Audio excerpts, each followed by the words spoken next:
Welcome to Fort Ram and Goal. We're getting a little closer to football season, so in the meantime, let's drink. So grab a glass, put the game on mute, and take a listen. Let's do it. Welcome to Fort Ram and Goal. Today, we'll be talking a whole spectrum of things. As I said, we're getting closer to football, so we'll talk some of that. We'll talk a little baseball, talk a little basketball, even talk a little bit of hockey. Dig, say hi. What's up, Drammers? How's it going? Cool. Hit him with the socials. All right. So, Drammers, as we always do, really important to make sure you're following us on the social media. So, Instagram, Facebook. That's both 4THDRAM, hashtag 4THDRAM. Also, you can follow us on Facebook. That's 4THDRAM and Goal.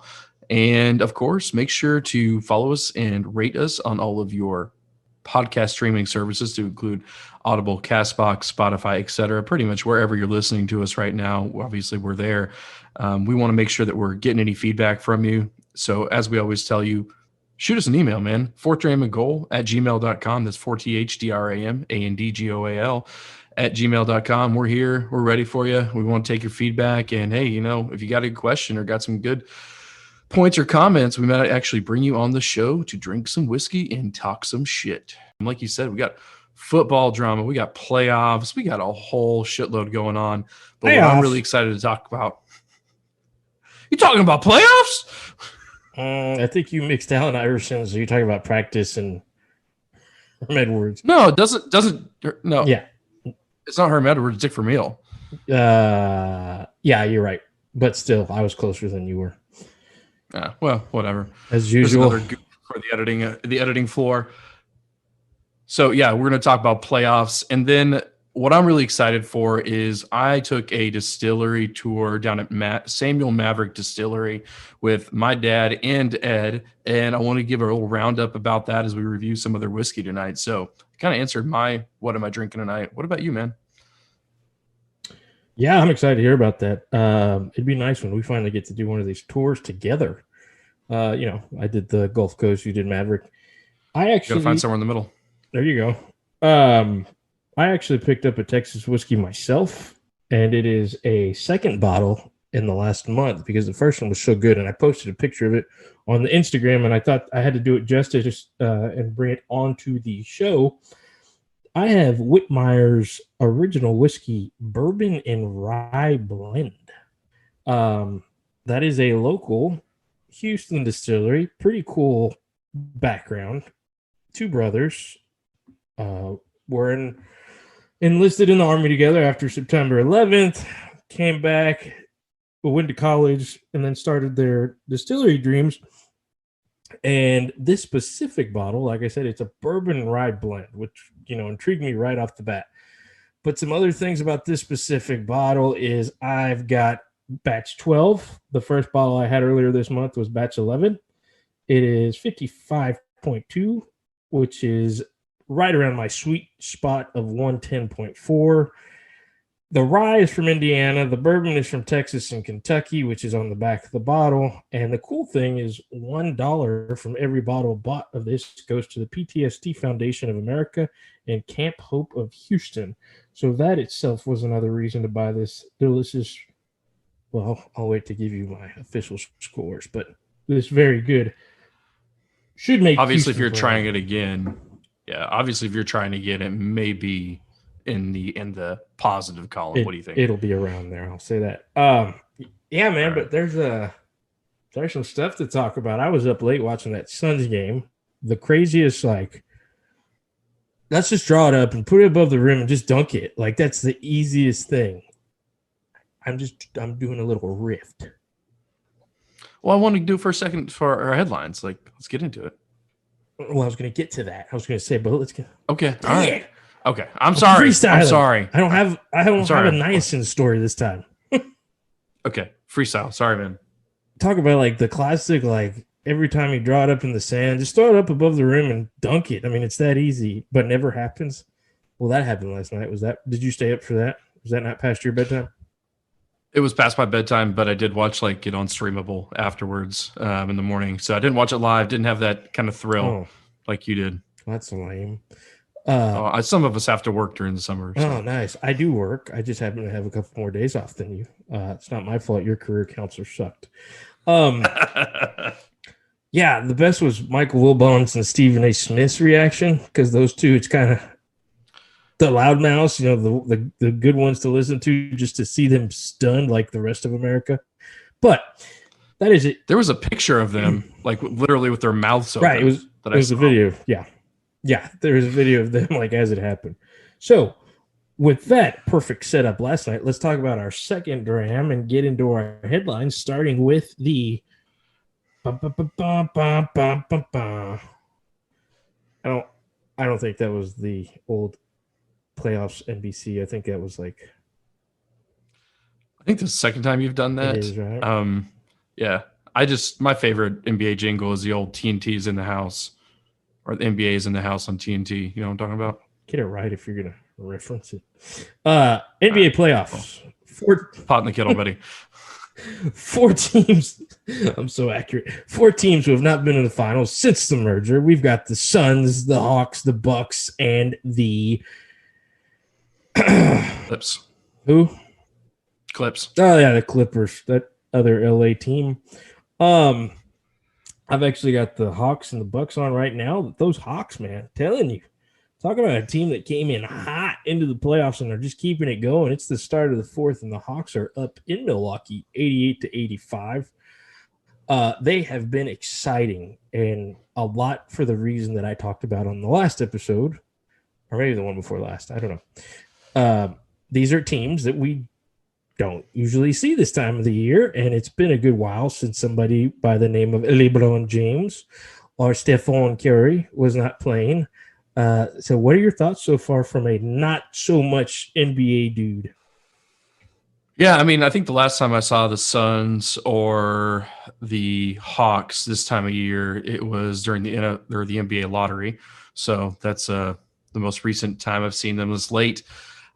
I love the fact that we're in this 4-team playoff right now. Like you said, it's going to be history no matter what. At the end of the day, someone is going to write their, own story into the history books, the NBA history books, the ABA history books. And I like the fact that there was so much drama. I mean, so much drama so far, even in the second round. Like in the first round, it was its own can of worms. But the second round, the Sixers got surprised, man. They did not see that coming. I mean, the Suns went for the sweep. Did you see the Suns sweep guy or the Suns and 4 guy? Who didn't see the Suns and 4 guy? Some people.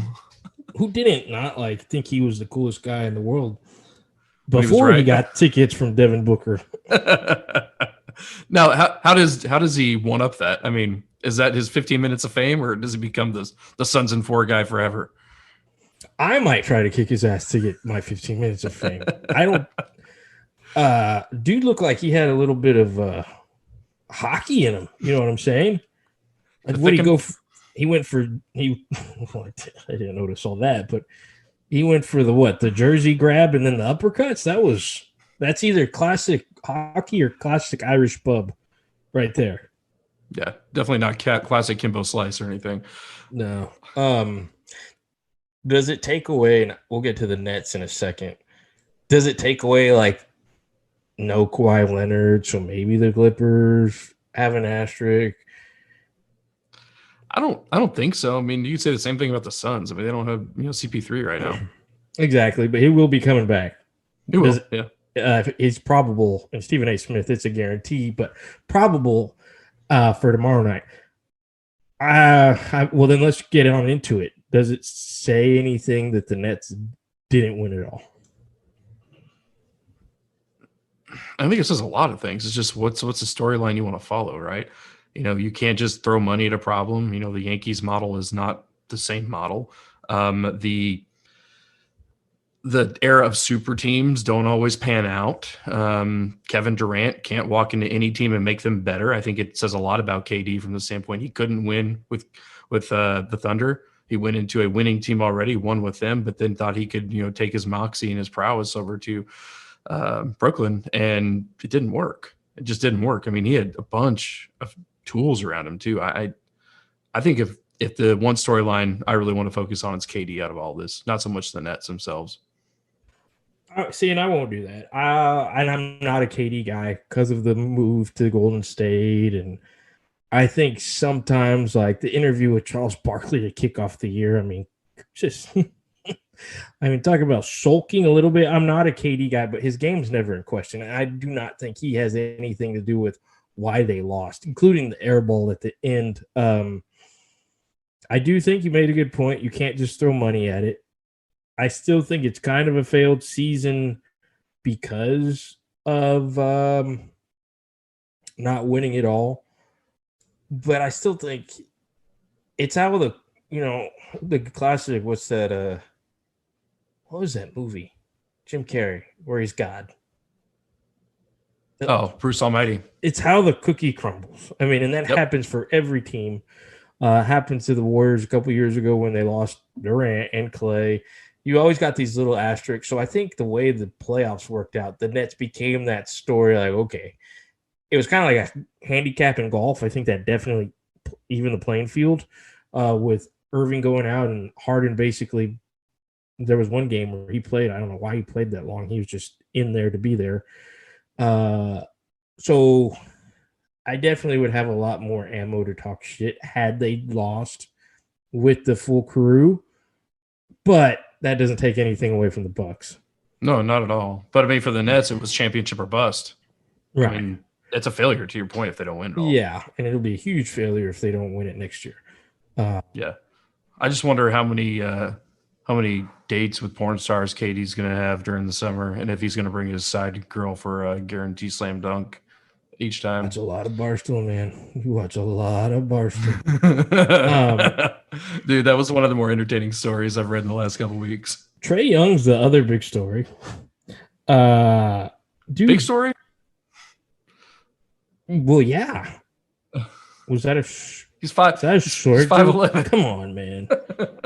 Come on, man. You're better than that. No, they're like, the Nationals in the MLB a couple years ago where they just got hot and they just kept it going. They fired their coach and they just kept it rolling. And did they fire him mid-season? Yeah. And I know they beat the Knicks and Trae Young was the villain, but I'm rooting for them, man. I'm rooting for them the way they're doing, and I would love to see a Suns-Hawks final. I won't predict that. I will go, and this is setting you up so you can follow me. I will go Suns-Bucks. I know that's easy to say right now with the Suns up 2-0. I'll go Suns-Bucks. What about you? I'm Suns Bucks as well. I'm picking the Suns to win it all, though. All right, so you beat me to that prediction. I do want to. Oh, you took my Thunder, so I had to take yours. There's only 2 teams from. I mean, the chances of it are pretty good. We'll see if you copy me because I know more. Yes. Well, then watch this, Sherlock. I'm going to go with the Suns to win it all. I know some people, especially Chuck, is guaranteeing that the Bucks are going to win it all, but I don't know, man. The Suns, and I'm rooting for them. Fan-wise, that crowd at that game last night, Phoenix was rocking. Yeah, I mean, it's the one thing they've had to cheer for in God knows what, 15 years? The Cardinals. Sure. When they're not playing 3 in Mexico. seconds. What's the name of the professional hockey league team in Phoenix? 3. Oh, they exist, so I was surprised. Dude, I mean, I lived in Arizona for a couple of years. Right. Yeah. I forgot about that. I thought that was pre-Coyotes, but I guess they've been around for a while. It might have been right on the cusp. I mean, that was like mid-90s. So I made the reference back to the Tucson Gila Monsters a few episodes back, and I looked them up, dude. They only existed for like 2 seasons. And it's like the 2 years that I lived there. Yeah, and then you sent me down a whole rabbit hole the other day. I Googled best minor league baseball hats. There is a whole heap load, thanks to your little Arizona, whatever they were called when you were 5 or 6. 2 of them that I've got to get are the Amarillo Sod Poodles and the River City Rocket Pandas. No, Rocket City Trash Pandas. My bad. Okay. All right. That's more like a Trash Pandas. Yeah. It's a raccoon. You did not know that. I did know that, you dude. didn't. Trash Panda. I mean, it's been a meme for like 15 years. No, I'm not. No. Yes. Well, yeah. Then what the hell is a sod fact poodle? check on it. I don't know what that is. That's not an internet meme. I think it's a prairie dog. I don't know. It looks like an armadillo with a fluffy tail, but that's not it. I don't want to go down that rabbit hole right now. But I mean, how can you? It's hard for me to admit the fact that anybody's going to get past the flying chonkless. Yeah, but that has sentimental value. Of course. I've lived it. San Antonio Missions, their alternate Mexican Heritage Month is the flying chonkless, which I find to be funny and slightly racist, but it is very entertaining. I lived through it with my mom and my wife, so it's not racist if it's not true. What else you got, buddy? Yeah. Let's talk about NHL playoffs. Anything you got there? I don't know a lot. The Islanders are on right now. They're losing to the Tampa Bay Lightning. Didn't they lose like 8-0 last night? It was 2 nights ago. They got spanked. I don't know if there's coming back from that, but it's 2-1 right now in the third. Tampa Bay wins. It's over. The only cool thing in association I have with it is I'm rooting for the New York team that's blue and orange. That's not the Knicks. If the Canadians beat Las Vegas, I guess it's the matchup of boring uniforms. If Vegas with the Lightning and the Knights, yeah, no, it would be the Lightning and the Canucks. I'm sorry, the Canadians. If Montreal wins, but didn't they used to be the Canucks? No, that's Vancouver. Thanks. You're gonna start a whole riot with that one. My bad. Other than that, yeah, we have the Stanley Cup. I do watch the final game of the Stanley Cup every year, or the elimination game if it starts, drink a couple Molsons, throw on my New York Rangers jersey, enjoy it. Kind of like the lacrosse national championship. I mean, Stanley Cup's the coolest trophy in sports. I'm not going to argue with you. It was 5 feet tall or some shit, isn't it? Yeah, keeps getting taller. It's wild. What else we got? All right, so what are your predictions? We got 14 final. What do you think? I'll go Tampa Bay, defending champs. Why not? All right, I'll go Golden Knights just for shits. Nice. And then if they win, giggles. All right. So other thing I really want to call out, I mean, it is Pride Month, and we talk about, NFL stars making their name right and really getting the kind of like diversity and inclusion factors built into sports, which, a lot of people are for. And if you're not for it, that's your prerogative. That's fine. But I do have to call out Carl Nassib. I mean, he went out Instagram, announced that he was gay and owned it. And I mean, not that it should be a big deal, but I think it's a momentous, foot forward for all of professional sports, not just the NFL. One fun fact, I mean, obviously a lot of people are supporting him. He's the #1 selling jersey this week for all NFL jerseys. So we'll shout out to the LA Raiders and Carl. Did you see any of those? Did you see the announcement or any of the reactions?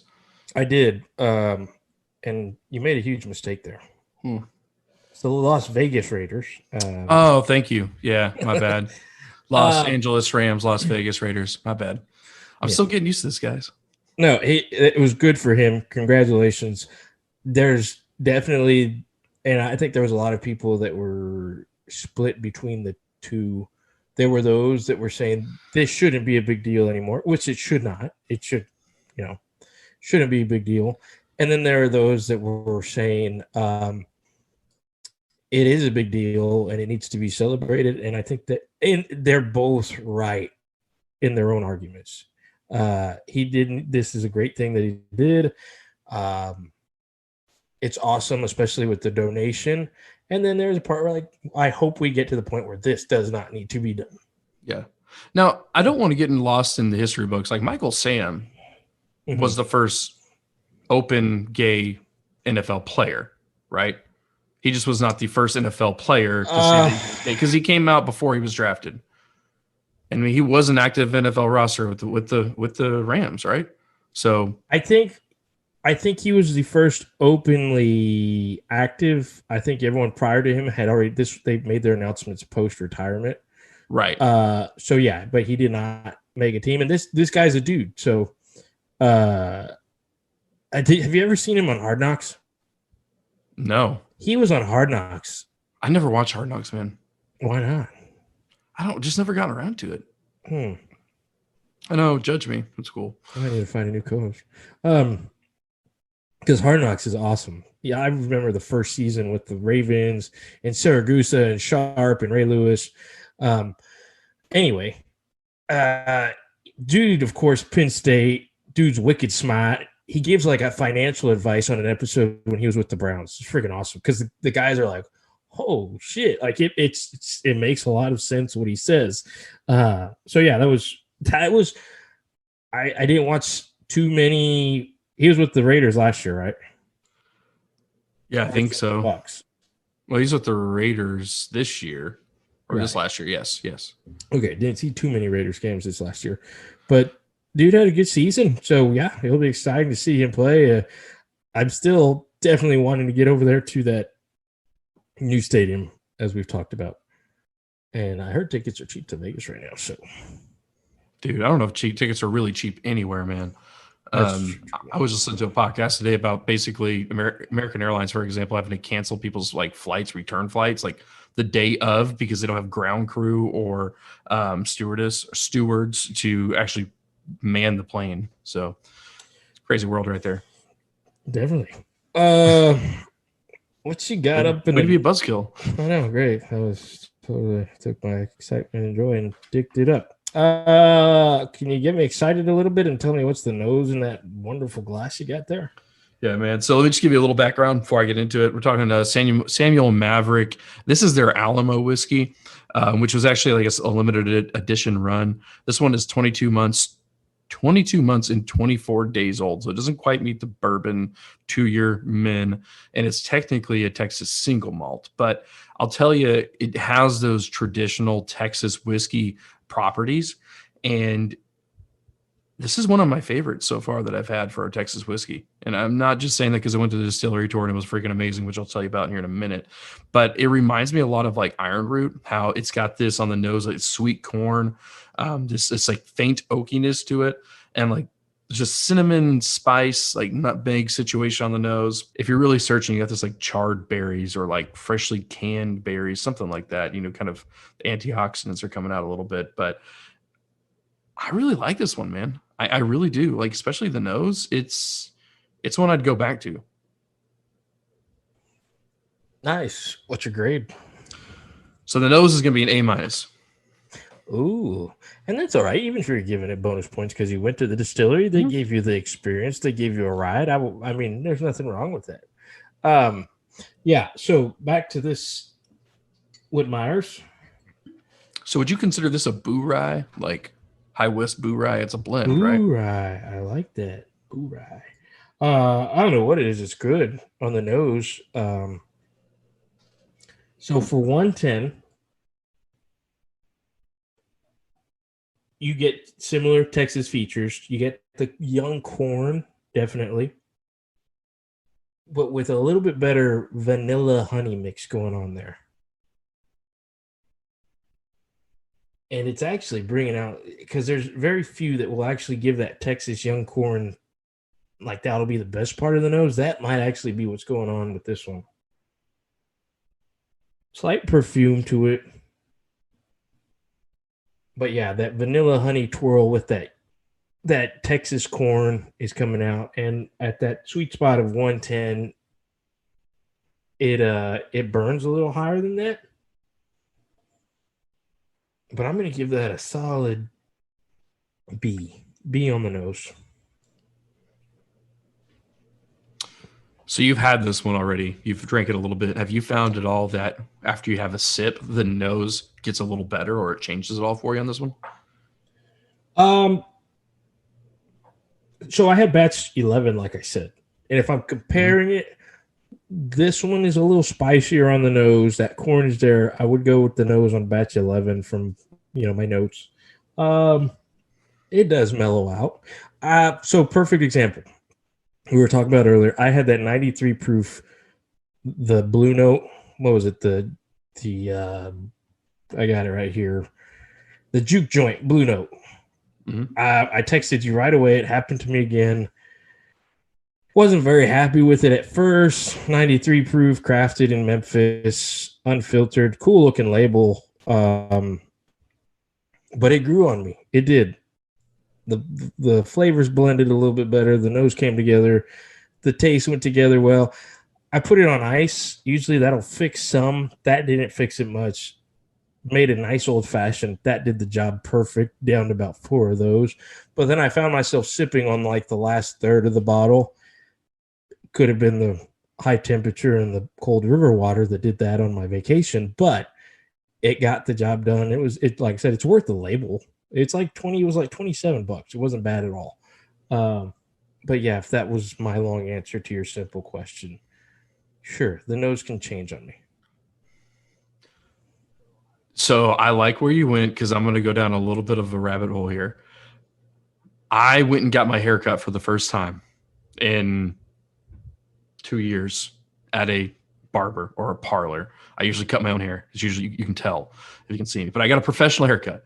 And when I went to this parlor, I took my son with me and I got my haircut first, and then had a small serve yourself bar there as well. And pretty good selection, man. They had Elijah Craig rye. They had Smoke Wagon, the not uncut, unfiltered, but like the regular bourbon. And then they had Black Ridge. And I hadn't had Black Ridge before. Remember which one I'm talking about? So back up. You didn't try the Elijah Craig rye? I did not. Okay. That's that's the green one. Yeah. I haven't picked that one up yet. I've seen it multiple times. Right. Because that's the one I would have tried. Well, I had to try the Black Ridge one because I was looking at it and all I could think was basketballs. And I had to see if I could pick up the same basketball notes that you keep talking about. Was it the Port Barrel? It was the one with the black label.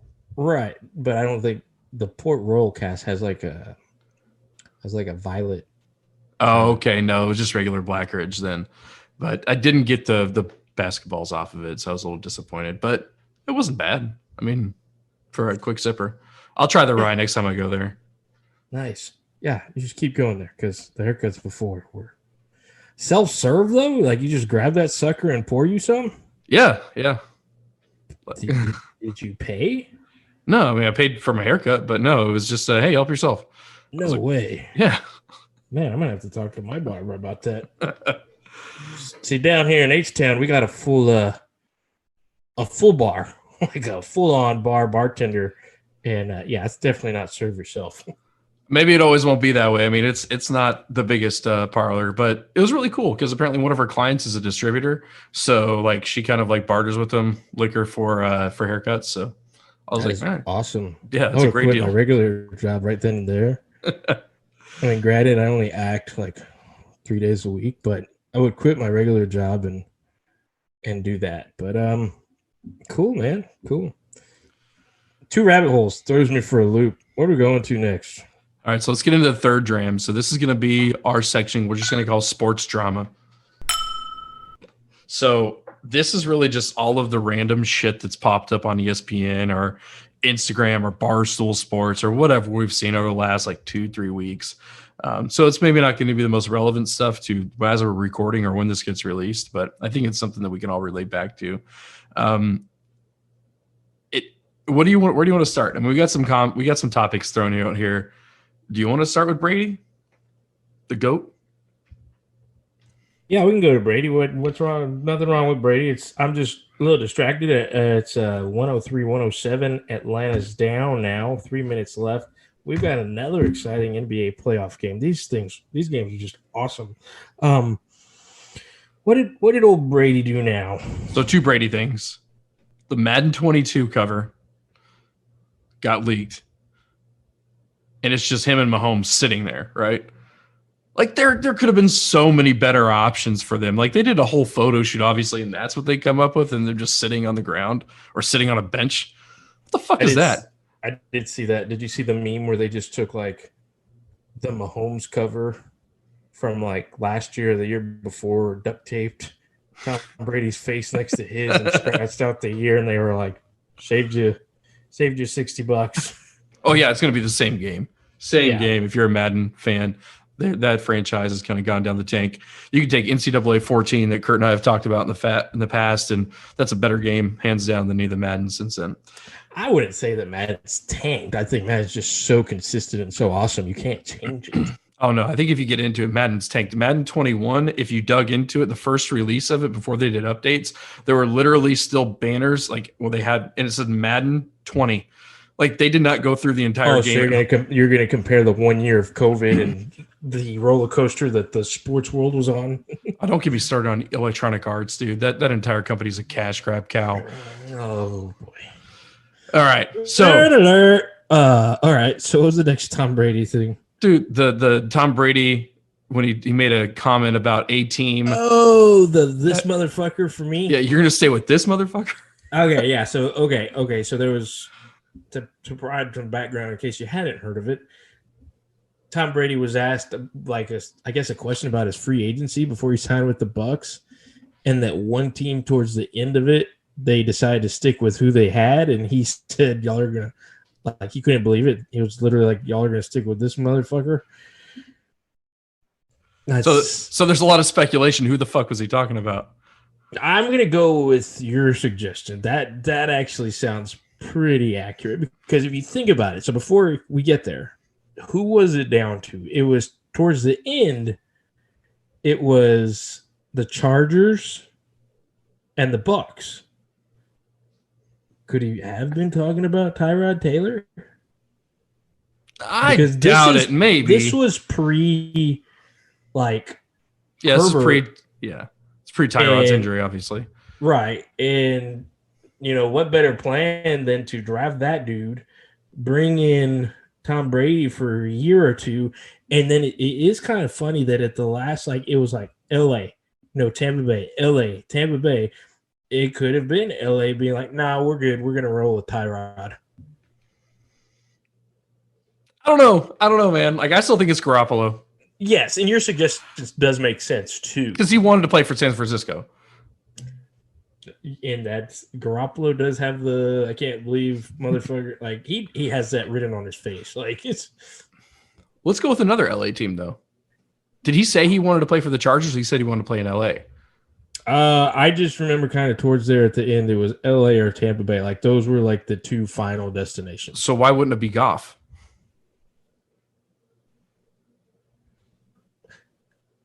What do you mean? If it had been the Rams? Well, did he say LA Chargers or was it just LA? No, it was LA Chargers Rams? and Bucks. Okay. Yeah. All right. So then, I think it's Garoppolo. Then I don't think he would have said that about Tyrod. I mean, we've talked a lot about Tyrod. I know I joke about him being a running back first, but that's the thing. You can't with Tom Brady. He could literally be talking about any other quarterback in the NFL, except for he could have said that about Aaron Rodgers too, though. Yeah, maybe Aaron, maybe Russell, maybe Deshaun pre-lubrication. He could have said a whole lot of dudes that fit in that sentence, Kirk Cousins. You're gonna go with that motherfucker instead of me. But nobody wants to play Minnesota. Pick another place, who the hell? What's the old boy who's been ran out of? Nick Foles. You're gonna stick with that motherfucker? Yes, Chicago. Trubisky. You're gonna stick with that motherfucker? Sticking. Even Derek Carr. You're gonna stick with that motherfucker? There's so many possibilities there.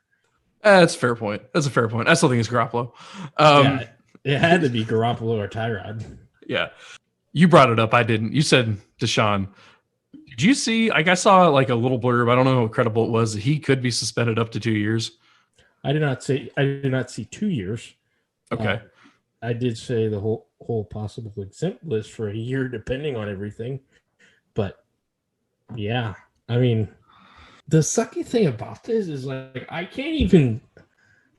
He is going through possibly the worst thing in his career, and he was so bad in Houston that he's still going to get all through this. And word on the streets is that he's still going to be oh no, I still want out. I don't want to be here. That's how bad it is in Houston. Holy hell. Like, if I'm in the like, can I at least, like, the GM of the Texans be like, hey, you remember that whole pre massage thing? You think we could sweep that under the rug? Maybe just get back to football? Nah, I'm good. Where am I going? Like, this is.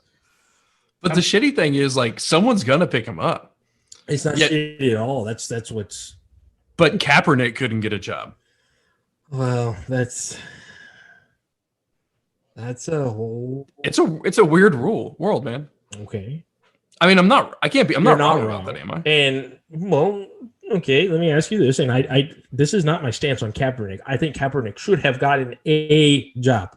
A shot. A shot for and a job. Not that one tryout where he was given the tryout and then changed the location.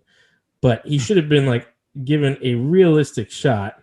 If Kaepernick's playing like Deshaun Watson at the time, does he get a shot?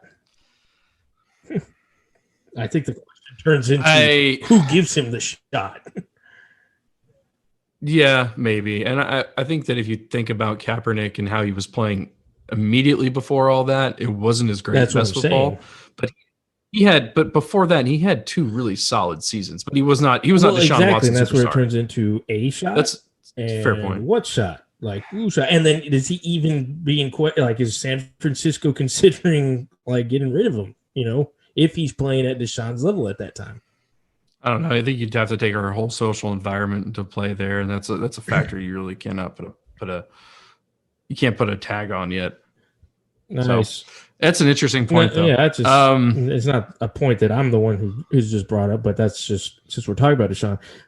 The Bucks are dribbling up the court. They're down 3, 13 seconds. We've got a game. Trae Young just iced 2 free throws, and the Bucks are not putting themselves in a good position right now. Giannis is fouled right underneath the basket. That was not a good possession for them, unless he somehow misses this free throw on purpose, and they can make it 2 possessions. What else? What else we got drama-wise? I'll keep you posted on the score of this game. Well, we're talking a little LA, a little California. We're talking a little Houston, Texas. So let's talk about a guy who kind of floats between two places. A little Aggie, hometown hero, College Station guy playing out in LA. Just flew into what, College Station today or the day before, and gets picked up by the Texas A&M Police Department for marijuana possession. Dude was trying to sneak a grinder onto a private jet, or was it a regular airline? I don't know either, but he was picked up by Texas A&M PD, so it tells me he was at the airfield, which they have privy over. Yeah, so I was like, dude, old dude, like, you play in LA. Like, what are you doing going back to College Station, Texas? Go visit mama.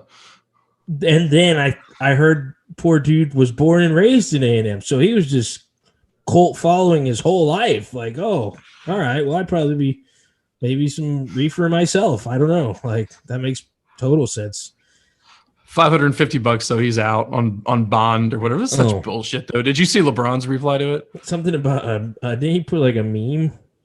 Yeah, he put a GIF. Yeah. Giannis makes both free throws, 114, 113. Atlanta's going to have the ball, 5.3 seconds left. Another exciting game in the NBA. Yeah, this will be a slap on the wrist. Shouldn't even be that though. I mean, no, it shouldn't, but it should be like a ticket. It's so dumb. Well, once again, all right. Why are you in College Station? Don't get me wrong. Dixie. Why is mama not living in Houston? Don't get me wrong. Like, Dixie chicken's cool and all. You know what? I honestly can't tell you if the chicken is good there or not. It is. It is? Yeah, I've had it. Okay, I know the beer's good. The beer's very good. Ice cold pitchers. Yeah. $5. I don't want to be Barstool Sports, but like the Ben Zorbas shit's just funny. I mean, and it's not funny because he got cheated on by his is that the pastor. World Series MVP? Yeah, his wife who's a Christian pop star, and yeah, his wife cheated on with the pastor. The shitty part is the pastor. Christians, all right. I mean, dude, the shitty thing is the pastor is also the like the CEO or the chairman of his foundation, his charitable foundation. Like, that's a double slap in the wrist. Like, the two people you should be able to trust the most are your business partner and your wife, and they both fucked you. Or or your pastor. They fucked each other. Your pastor or your wife. Yeah, I don't think that's going to be a business partnership that keeps going. Yeah, that's a crazy thing, man. That's rough when you used to be talked about as the World Series champ. Who's he with now? I don't think he's playing. I think he's retired. Oof. Yeah. Atlanta's inbounding the ball. Trae Young is dribbling it out, and he gets fouled. 4.6 seconds. There's a whole lot going on in baseball right now. They're doing the pitching substance stuff now, where they're stopping pitchers and checking them, and pitchers What are they checking are for, getting like pine tar? Yeah, they're checking for anything. So and there's some pretty funny videos. There's an A's pitcher last night. He literally ripped off his belt and dropped his pants. Like, they're getting irate and they're getting annoyed. But where did this all stem from? Like, what was the? So I texted my baseball buddy, like legit baseball buddy, coach and everything. And I was like, what do you make of all this? Like, and he, he gave me the true baseball, like, it's because he goes, they've been doing it forever, which of course I've known that. One of the Michael Pineda with the Yankees in 2014. I won't forget the substance on his neck that was just beaming in the light and was on national television. Like, I know that they've been doing that forever, but I was like, is it worth, because baseball, let's face it, it's not exciting as it is. So then you're taking away just a little tweak by pitchers, but then you're doing these stoppages, and then you had the Scherzer and the Girardi thing last night where they had a stare down, which that was cool and exciting. But I was like, is this worth it? And he goes, and he made a good point. He thinks that the problem is that it's now literally a strikeout, a home run, or a walk in baseball, like at almost every at bat now. And he goes, this is their way of limiting the strikeouts, which, let's face it, what's more exciting, the strikeout or the home run? Yeah. So he made a really awesome point with that. But I was like, I still don't think it's worth it. I don't think baseball's already, unless you're at the game, it's struggling. Mm-hmm. Yeah, it's struggle to watch it on TV unless you're like a hardcore baseball guy. I love going to the game though. Going to the game is fucking awesome. Yeah, we've talked about that. Yeah. I just don't. It looks so dumb. Like, they're picking these pitchers. Like, dude, just. I mean, come on. A little pine tar, a little jalapeno from the nose, like in Major League. Like, just somebody's gonna do something. Come on, man. Wet my hair with my sweat. Ooh, that'd be a good one. Maybe gel your hair before the game. Let it sweat and soak in a little bit. There you go. Oh, Bucks for the tie. Game over. Hawks take game 1. Hawks are rolling. Yeah, I'm a little surprised by that.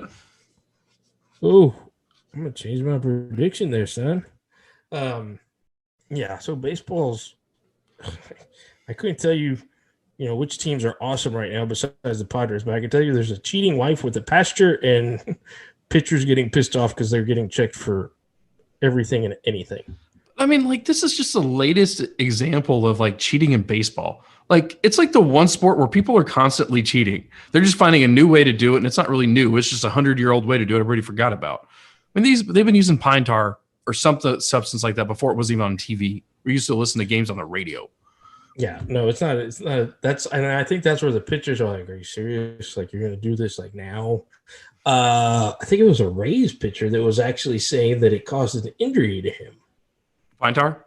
No, getting rid of the substance, like the subtle little substances they used, like whether it be, tar, whether it be sun lotion, like getting rid of that completely. He said that caused an injury. I didn't see the interview. Could he have been joking? Could he have been serious? I don't know, but it's just sad that that's what we're talking about with baseball, and like not how awesome the Astros are doing, or how bipolar the Yankees have been this year, or I don't know, the Rocket City Trash Pandas. I just don't know. I don't know anymore. But I do know I got a palate on this. What do you got there, buddy? Yeah, I've got a palate. Yeah, you go first. I'll go last. Okay. Definitely pack some heat for 110. Like if I blind tasted this, I'd say 120, 125-ish. Little raisin, little cherry, dry cherries. It's like a dry fruit. Definitely not, not red cherry. A little bit of the classics, but this thing punches you in the mouth, and it's like a good punch. Like, I enjoy it, and I understand the bourbon and rye. I see it. Little classic, little spicy. That burn is a spicy burn. But yeah, I see why I like it at that 110 proof. Yeah, that is kind of your sweet spot traditionally. Mm-hmm. So what about the grade on that thing, man? I'm gonna stick with. I'll give it B plus, and I'm going off of my batch 11 as well. I'm gonna say that the taste on batch 11 was even better than batch 12, because this one has more of a. It leaves like a little bit of mouthwash feeling when you take it down. So batch 11 definitely gets the thumbs up for me. This was going to B also. Batch 11 probably would have got a B plus on the nose and the taste for me, but these ones are both going to get a B as well. Solid product. All right. So let me hit you up with the 90 proof Alamo whiskey. So overall, like, there is an oaky bitterness throughout this, right? And there's a little bit of a Texas funk, but that's what we've kind of come to know as like the corn sweetness, right? This is not nearly as aggressive as like a traditional Balcones product, and that's why I'd give it a likeness to like Iron Root. So if you see Maverick whiskey and you like Iron Root, you like a little Texas funk. This is even very similar to that Brazos River whiskey, which I picked up, which is out of College Station. It's good. There's a sweetness to it, which is very corn driven. But for the taste, I would say this punches above its weight class as well. Like for a 90 proof, this is more like a 105, 110 proof taste. But it's not overly aggressive. It's not offensive, if you will. I like it. I really do. And I added a little water to it just to see if I can bring out maybe some of the more of the flavors. Added about, I don't know, a drop or two. And I got more of this like hidden sweet cinnamon flavor to it, which I really enjoyed. It was very much like a, I don't know, Cinnamon Toast Crunch kind of feel. But overall, I'm going to give it a B plus on the palate. You've got to take into account, this is not your traditional bourbon. This is a Texas single malt. And that's where I'm kind of driving my grade from. If I was putting this like, I don't know, like step to step or side by side with that George T. Stagg we had, it's not going to compete because the George T. Stagg is just so much better, right? But it's a different class. You got to kind of put this in this like Texas single malt and compare it to what you've had. That's why I'll give it a B plus. Yeah, no, this is up there with Texas whiskeys for me. I'm glad you went in that route. We did have a glass of George T. Stagg. Which is fucking awesome. Was awesome even at the time and the number of drinks we had. We did a wine night that night. I forgot about drinking wine that night. Yeah, I enjoy Italian cooking, and you've got to do some wine with Italian cooking. So that led to several drinks and then to hey, let's go to a whiskey bar. So that was awesome. We had a good time with that. And George T. Stagg did not disappoint. That was your first time, right? It's my first time. Pop the cherry. I bet the wives would agree that was a better first time topic than, other possible outings we could have had. But oh yeah, for sure. Hashtag dad life. This one is up there. I'm still trying to think, when I think of Texas whiskeys, is it the best one I've had? It's not Prideful Goat, but it's up there. I have a hard time putting Prideful Goat in this category just because it's baiting bourbon. Yes. All right. Wow.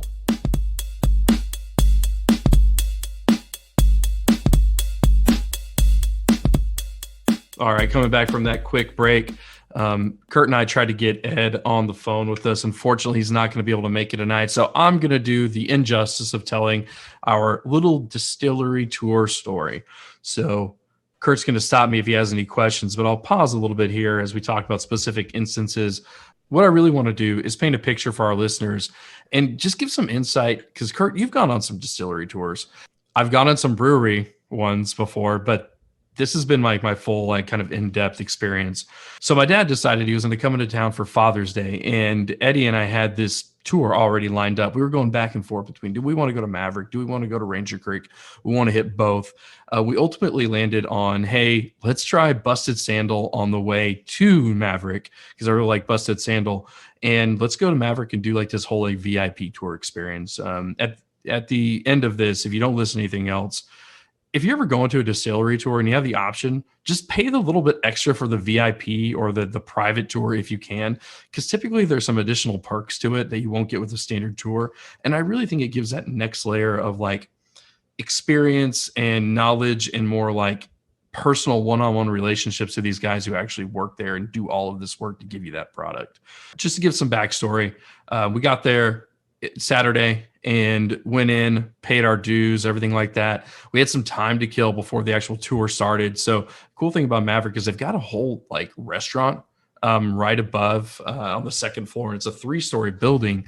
On the second floor, we go up there, have some drinks, have some charcuterie. Freaking amazing. They've got a whole like restaurant experience there. Like I'm talking like high end, like beef steaks, you know, fish, the whole 9 yards. The coolest thing though, that I think is just this little nugget, dude, they brew their own beer there. And I didn't realize that. Well, yeah, they've got the equipment to do it. I realized that, but I did not realize that it was legally required for a distillery. You cannot actually bring in any other spirits or alcohol into that building and sell it. You have to only sell your stuff, which is not true for a brewery, but it's true for a distillery. So a little fun nugget there for Texas law. Now that you say it, I did have a glass at Gulf Coast Distillery. I had a light blonde. Was it one of their beers? If what you're saying is correct, because it was one of those things where I was so pumped for the whiskey, I was like, "What do you got?" It's like, "Oh, blah blah blah blah. Blah. We have this dark beer. Blah blah blah blah. We have this light beer." I was like, "Okay, give me the light beer because I'll be drinking whiskey." So that's all. But if that makes sense, yes. Yeah. And I thought that was an interesting little nugget just for like the history books there. But a little bit of background about this, like this is a building. It was formerly the Lockwood National Bank, located downtown San Antonio, about literally a block and a half, 100 yards away from the Alamo, dude. And it's right there. And this has been a bank. It was like 4 different banks, but it was also a fire station twice. And both times it burned down. The fucking irony here. That's bad luck. Exactly. That is bad luck or something else going on. I'll give you a little insight to that here in a minute. But think about this. This is a bank, so it's got to have a vault, right? It's a old fire station, so it has a basement, and that's important here. And I'm not going to give the whole tour away, but Samuel Maverick was a guy that was at the Alamo, but did not fight at the Alamo against Santa Ana. He actually had to go to, I believe it was Houston, to sign the Texas Declaration of Independence, right? He goes there, comes back, everybody's dead, right? So he comes back and he knew of these guys. He was friends with these guys. He drank whiskey and made whiskey with these guys. And originally from South Carolina, he decides, you know what? I'm going to stay here and I'm going to buy 60 acres right here. And I'm going to become a land baron in Texas. And goes home, courts his wife, brings her back. They have like 12 kids there. And they have amassed, I believe, like 10,000 acres over their life. And it's a completely amazing story. But he was a land baron. He was a whiskey maker. And he was in the military. Crazy life, crazy dude. But over time, his land gets kind of divvied up over generations and comes down to this one plot of land becomes Lockwood National Bank many, many years later. The owner of Maverick Distillery is actually a direct descendant of Samuel Maverick and gets some documents from his grandmother. And one of those documents is one of the original whiskey recipes that Samuel Maverick distilled back in the day with his buddies at the Alamo and afterwards. Crazy shit. That's actually a pretty legit story. And come to find out, it had like tar and like some other shit that you obviously can't put in whiskey nowadays that it's regulated. But like, I don't know. After trying some whiskeys these days, I wouldn't be surprised. Exactly. Yeah, some of them are a little bit of bitey, but this recipe, this Alamo whiskey that I'm drinking right now, is actually a special edition, special run, and it is essentially that same recipe that Samuel Maverick put together, minus all the shit you can't put in it anymore. But that's where it comes from. So it was awesome to learn all that history about this place, dude. The spirits they're doing gin, they're doing traditional Texas single malt that you'll see as their bourbon, right? They do this Alamo whiskey. They do it a Reposado, which is not quite a tequila, very moonshiny, I would say, when I tasted it. And they do a white rum as well. And dude, they had cocktails like crazy. Like this is one of those kind of like higher end places, probably very similar to like the Italian place you went to. Like you go there and you just feel like a step above what you should, because you just feel like give me that freaking table over there. Exactly. A little Tony Soprano action going on. Yeah. Get your best out here. Yeah. But the cool thing, and once again, I think this is like the nail in the coffin for me on what you do. The reason why you get the VIP or the private tour, a lot of these places, is we got to go into their cellar and try their barrel proof whiskeys.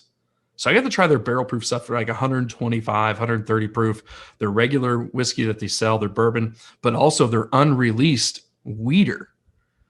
And you had to open up the bung? We did. We popped open the bunghole? Yeah, we did, but this was a little bit different what I've seen traditionally. Like this was literally, we had to pop a finishing nail off the top to get the air in, and then we popped a nail out of the bottom, and then like literally pulled it right into a beaker, and then had to put the nail back in. And we were doing this by hand, so you have whiskey all over your hand. It was an awesome experience. That does sound awesome. And then they poured in these little glasses, and they're not Glens, but they're like little snifters. But it's about the same size as a Glen, like volume wise, and we got to keep them. Mm-hmm. It's fucking badass. How much was the VIP tour? So the regular tour was $15. The VIP, I think, was $50. Okay, that's not. It's not terrible. No. Yeah, exactly. So it's probably like 2.5 hours long. Had a great time. There's a lot more history. I'm not going to ruin it for anybody on the details, but this place is haunted, which you can imagine with it being a firehouse has been burned down twice and it being within the vicinity of the Alamo itself. It is haunted. They have a really good story behind it. Highly recommend, even if you're just into like ghost stories or like you like to go, ghost hunting or anything like that, or you just love whiskey with a little bit of history, go to this place, get the VIP tour, and listen to the ghost story, dude. But be prepared, especially if you're female. Oh, yeah. I don't know what that means, but the ghost is a little choosy about who it likes to interact with. Okay, well. Yeah. Hashtag cancel culture. Cancel culture these days. All right. Well, we're going to get me some of this sweet-ass Maverick stuff. So right now, they're only distributing, my understanding is like Twin Liquor specs here within the San Antonio area. Maybe it's like maybe Liquor Bueno or something like that. But that guy, did you tell him you do a whiskey podcast? I told him a little bit. I didn't get into details. I asked him if it was okay if I tagged him. I asked him if it was okay if I tag you and like post pictures. Yeah. They're like, yeah, of course. The dude we went with. You're like, oh yeah, you're our 16th whiskey podcast today. Yeah, exactly. The funny thing is, I don't think they do many of these VIP tours, man. Because he was like, the last one was a couple months ago. I'm like, why are people not trying to do this more often? Well, I can touch on that just a little bit. Whiskey's very, very popular, but like from my experience, the Gulf Coast tour I went to was actually a pretty good size. So how many people were there with your? It was literally the three of us. Okay. No, this was much more than that because it was the tasting and everything. But I think you get in the whiskey, you get the big name hunters. You know what I mean? Not so much the science behind it, not so much the independence, not so much like we did that craft, not so much the craft beer talking that we did a couple weeks ago. It's definitely the big name and the rare bottles that are going to get the whiskey. They'll stand in line. Yeah. They'll stand in line for hours for a rare, expensive, big name bottle, but they won't go through this awesome experience that I know exactly what you're talking to because I've done it a couple times, and you've actually inspired me. I'm going to look up, starting with the Whitmeyers, when to do their tour. Dude, let me know the day. I'll try to make it. I'll go with you. Dude, Houston is beer craft, whiskey. It's the place to be, and I'm sure San Antonio's the same way. I think it's just Texas in general, man. We talked about this, like as bourbon and whiskey get so much more well known, yeah, it's harder to get special bottles, but more people get into the game, and frankly, it's not an exact science. It's a craft. It's a passion, and meeting these people that have taken that to like the actual tangible level is amazing. And when you put a history behind it, I mean, I don't know, dude. This is a cool ass bottle. I don't know if I've shown you. I'm just gonna show it up real quick. I saw the picture. It's pretty Like sweet it's got bottle. like this green glass effect. It looks very much like an old apothecary bottle. The car and swordfish. No, I mean like when you went to an apothecary, like back in the day, like everything was like green glass. You know what I mean? It wasn't clear. Oh yes, an apothecary. Yes, absolutely. Yeah, you suck sometimes. Apothecary. Apothecary. That's a fun word to say. Sounds like you put a 3 over Steph Curry. Apothecary. Anyway, no, that's exciting stuff. Definitely one thing sounds like a fun trip. Dude, it was awesome. The one thing that I was really excited about is my dad and I, we went on the tour, and like, I think Ed said he liked a regular bourbon, if I remember correctly, but my dad and I were both like, no, we like the wheater. And the guy said, like, you're the first people to say they like the wheater more than the regular bourbon, like a barrel. Don't tell me did you tell him you're a wheater bitch? I did not. I left that out of there. I kind of wanted to tell after that many so drinks. bad. I kind of wanted to. Yeah, sounds like you had a busy day. But they were like, hey, I was like, can we buy a couple bottles? Like, of course. And I was like, well, can we go with the Alamo whiskey? Because that's like the special edition one. And they're like, the girl was like, well, I don't have any down here. And then our tour guide, he's like, well, call up to the bar and see if they've got any. And so they call over the radio, and the GM, she's like, yeah, we don't have any down here. Do we have any Alamo up there? And the bartender's like, let me see. Yeah, we've got 2. And she goes, well, can we sell them? And the GM pops on the mic and goes, sell them. It was awesome. And okay. And was that the tour guy that? It wasn't the tour guide wasn't the GM. Okay. But the GM was on the radio. I talked to him earlier. He's like, sell him. Like, I was like, sweet. That's awesome. That's awesome. That's what you get when you go do these things in person. That's cool. Yeah. Badass experience. Highly recommend it. Either if you're here in San Antonio or staying downtown and want 2.5 hours, 3 hours to do something badass, call them ahead of time. Get a VIP door, dude. It's awesome. There you go. Cool. Well, it definitely sounds like it was worth the trip. Now, you tell me, you ended up buying how many bottles there? My dad and I each bought one. Okay. And you got the Alamo. He got the Alamo as well. Yeah. Okay. 2 year, you said? 22 months, 24 days this one. Yep. Price? 80. Okay. Now give me the rating.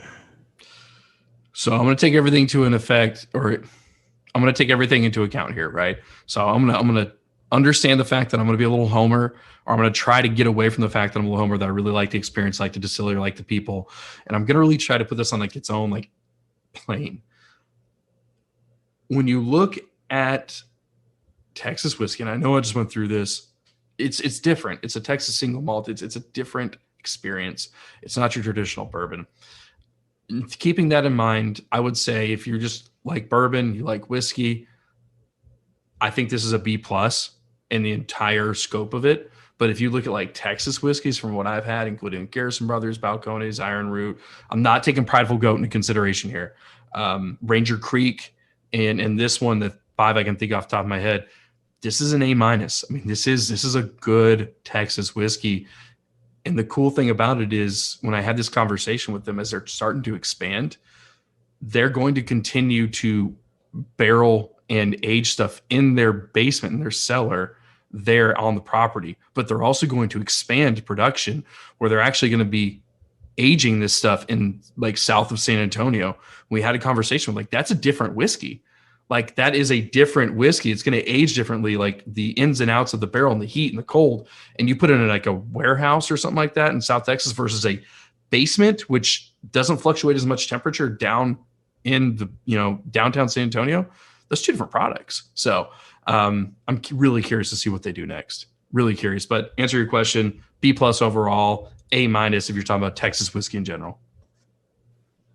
That was definitely a dick answer. You know me, dude. I dick it up.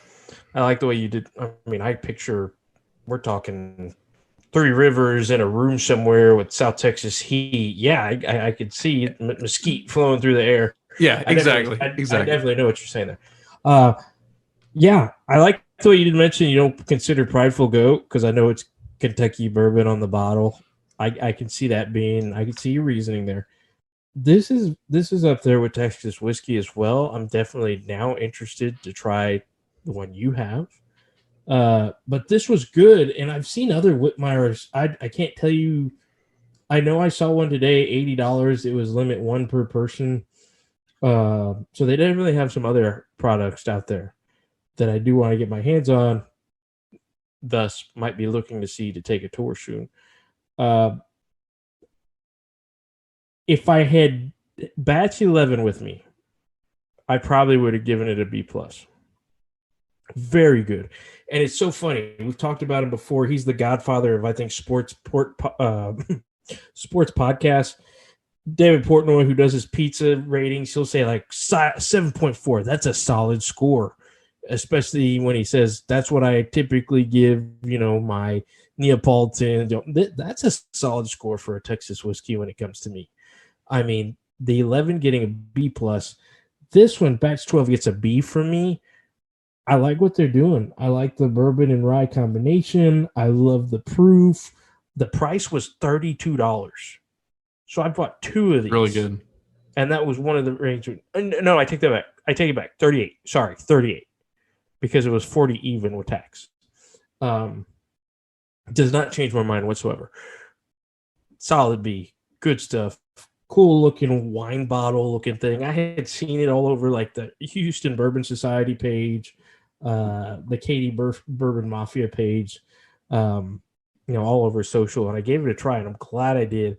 And I'm glad I bought this second bottle. So go give it a try. Go give it a try if you're like, bourbon and rye. Interesting. It is. You can't go wrong, dude. I mean, it's got to be like the perfect blend of like spice and sweetness. And it was in the rye section. It was? Okay. Yeah. I might grab that one next. The one that I'm looking at their website right now that interests me is the single barrel cask strength, which, interesting enough, is only looks like bottled at 112 proof, but you're saying that Boo Rye, I'm going to call it Boo Rye, is 110. So not too far off their cask strength. Yeah, no, that may be the one that I saw today on the shelf. I'm looking because they do vodka and gin. It's a pretty small bottle with a blue label on it. Okay, the bourbon rye whiskey, single barrel, Texas whiskey, Texas peach whiskey, which I don't think I'll buy that, but if I'm at a tour and you offer me it, I'm gonna drink it. Yeah. Dude, I'll tell you. I'm sorry. I know we're getting off on a tangent real quick. I tried their Reposado, and Maverick. I tried their Reposado as well as their gin and their regular whiskey. The gin really surprised me, dude. I'm not usually a gin guy. Like, I don't like the whole pine needle taste, and this smelled very piney. But then when you tasted it, it was more smooth, like a proofy vodka. But interesting. I have no arguments there. I told you one of the best things from that last tour I went on was it was like essentially their white dog, but it was blue corn. It was good. If I wasn't buying such a big hitter like Prideful Goat that night, I probably would have scored me a bottle of that. But yeah, totally agree with you. Well, we got two good Texas grades. You want to get them over that goal line tonight? Let's do it. All right. So recapping, we had an actual awesome night in the sports world. We had a Hawks victory in game one. We had an Islanders goal in overtime that I just saw. We talked a little drama. We talked a little baseball drama. We talked good Texas whiskeys. We talked tours. Hope we kind of got some ideas to go check some of them out because it really is a different experience. And I mean, I've been to, small hole in the wall ones like in Sinton, Texas, to huge ones here in Houston, Texas. And they're all awesome experiences if you truly enjoy whiskey. Dick, why don't you hit him with the socials one more time? All right. Thanks for that, Kurt. So, of course, Drammers, we say it every episode. Follow us on the socials at 4th Dram, 4THDRAM. Also, hit us the hashtag 4THDRAM. Follow us on Facebook, 4th Dram and Goal. And then you can always email us old school at 4THDram and Goal, all one word, at gmail.com. Want to hear from you. Why don't you tell your friends about us? I feel like we listen to our competition out there on a regular basis to see really what we're playing with. And I feel like we've got a pretty good thing going here. We just really want to spread the word. So listen to us and subscribe. Apple Podcasts, Audible, Castbox, Podcast Addict, all that fun things. And like we bring our buddies on here, we're always looking for new, fresh perspectives, whether you're an avid whiskey nerd or you're new into the game, or hell, you just want to talk sports with us. Give us shoot us an email. Let us know what you want to do, and happy to have you on anytime.